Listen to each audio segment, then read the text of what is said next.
नमस्कार। चलिए आज वेदांत दर्शन के एक बहुत ही दिलचस्प और कह सकते हैं कि एक उलझाने वाले सवाल पर बात करते हैं। एक ऐसा सवाल जो साधना के रास्ते पर चलने वाले कई लोगों के मन में जरूर आता है। हाँ, तो यही है वो सवाल जो अक्सर परेशान करता है। अगर शास्त्र कहते हैं कि हम अपनी असलियत में पहले से ही आज़ाद हैं, पूरे हैं, तो फिर ये सारी मेहनत क्यों? ये सारे आध्यात्मिक अभ्यास, ये साधना, इसकी ज़रूरत ही क्या है? आइए इस गुत्थी को मिलकर सुलझाते हैं। तो इस सफर में हम 5 पड़ावों से गुजरेंगे। सबसे पहले इस विरोधाभास को ही समझेंगे, फिर अज्ञान की असल समस्या क्या है उसे जानेंगे। उसके बाद देखेंगे कि इसका समाधान ज्ञान में कैसे है और उस ज्ञान के लिए मन को कैसे तैयार किया जाए, और आखिर में कर्म का मार्ग क्या है। तो चलिए शुरू करते हैं पहले हिस्से से, स्वतंत्रता का विरोधाभास। ये वो जगह है जहां वेदांत की सबसे ऊंची शिक्षा और हमारे रोजमर्रा के जीवन के अनुभव के बीच असल में थोड़ा सा टकराव महसूस होता है। और देखिए, यही है वो टकराव। एक तरफ शास्त्र कहते हैं कि हमारा असली स्वरूप, हमारी आत्मा, मौत से परे है, हमेशा रहने वाली है और पूरी तरह से आज़ाद है। लेकिन दूसरी तरफ हमारा रोज का अनुभव, वो तो कुछ और ही कहानी कहता है। हम खुद को बंधा हुआ, अधूरा महसूस करते हैं और सुख दुख के चक्कर में फंसे रहते हैं। तो फिर सच कौन सा है?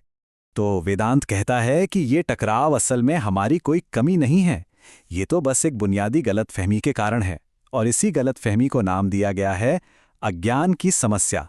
ये अज्ञान ही है जो हमें संसार के चक्कर में फंसाए रखता है। अब ये संसार क्या है? ये दुख का वो गोल गोल घूमता पहिया है जिसमें हम बाहरी और पल पल बदलती चीजों में स्थायी खुशी, स्थायी सुरक्षा ढूंढते रहते हैं। और होता क्या है? बार बार हाथ लगती है सिर्फ निराशा। इसका मतलब साफ है, असली लड़ाई बाहर की दुनिया से है ही नहीं, लड़ाई तो अंदर है। ये तो अपनी ही पहचान को गलत समझने का मामला है। A case of mistaken identity. हम ना गलती से खुद को ये जीव समझ बैठते हैं, यानी ये शरीर, ये मन, ये हमारा मैं, जो आज कुछ है कल कुछ और, जो हमेशा बदलता है और दुखी होता है। जबकि हमारा असली स्वरूप वो आत्मा है, वो शुद्ध चेतना, जो शाश्वत है, जो कभी नहीं बदलती और जो हमेशा से ही पूर्ण है। तो अगर समस्या अज्ञान है तो जाहिर है इसका हल क्या होगा? ज्ञान। जी हां, सिर्फ और सिर्फ ज्ञान, अपने सच्चे स्वरूप को जान लेना। बस यही एक रास्ता है इस चक्र से बाहर आने का। अब ये आत्मा क्या है? सोचिए, ये हमारे अंदर का वो सबसे गहरा, सबसे सच्चा हिस्सा है, वो शुद्ध चेतना जो कभी नहीं बदलती। जैसे सिनेमा का पर्दा, जिस पर पूरी फिल्म चलती है, सुख दुख के सीन आते जाते हैं, पर पर्दा हमेशा बेदाग और वैसा का वैसा ही रहता है। ये जो कहा गया है ना कि ज्ञान अज्ञान को वैसे ही मिटाता है जैसे सूरज अंधेरे को, ये बहुत गहरी बात है। इसका मतलब है कि हमें कुछ नया बनना नहीं है, कुछ हासिल नहीं करना है। बस जो गलतफहमी का अंधेरा है उसे ज्ञान की रोशनी से हटा देना है।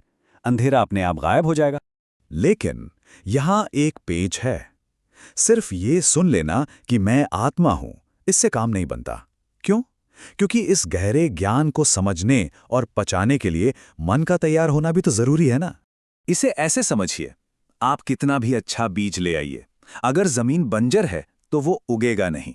ठीक वैसे ही आत्मज्ञान का ये अनमोल बीज भी सिर्फ एक शांत, स्थिर और शुद्ध मन की उपजाऊ जमीन में ही पनप सकता है। एक बेचैन, भटका हुआ मन इसे ग्रहण ही नहीं कर पाएगा। तो मन को उपजाऊ बनाने के लिए वेदांत 4 योग्यताओं की बात करता है।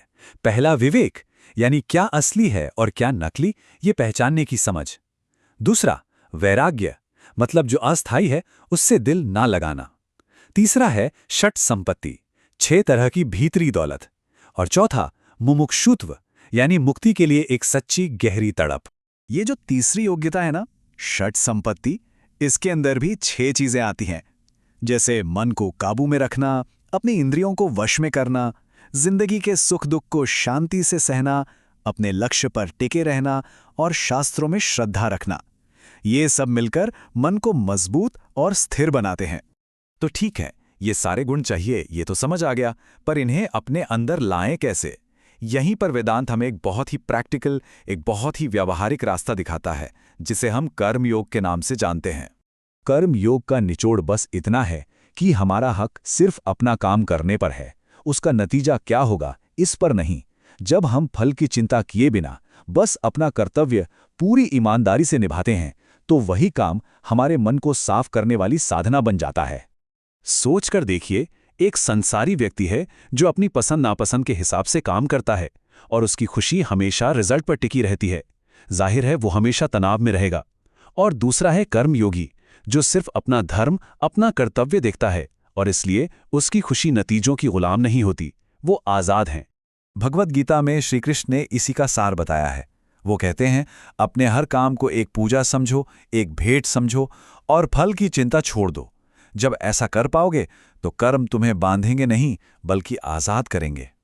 देखिए, कर्मयोग के नज़रिए से असली कामयाबी जीतने या हारने में है ही नहीं। असली कामयाबी तो मन की उस स्थिरता में है जो हार और जीत, सफलता और असफलता दोनों में एक जैसी बनी रहे। यही सच्ची जीत है। और आखिर में सब कुछ यहीं आकर रुकता है, आत्मनियंत्रण पर। जैसा गीता में कहा है, हमारा मन ही हमारा सबसे अच्छा दोस्त भी हो सकता है और सबसे बड़ा दुश्मन भी। हमें खुद ही खुद को ऊपर उठाना होगा, कोई और ये हमारे लिए नहीं कर सकता। तो एक बार पूरी यात्रा को फिर से देखें। हम एक विरोधाभास से चले जिसने हमें अज्ञान की समस्या दिखाई। उस समस्या का हल हमें ज्ञान में मिला और उस ज्ञान तक पहुंचने का रास्ता कर्म योग के अभ्यास में, और इस रास्ते की मंजिल आत्मनिपुणता।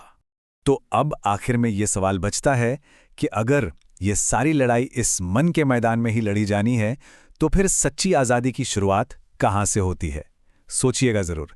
शायद इसकी शुरुआत ठीक वहीं से होती है जहां हम अभी हैं, अपने ही भीतर।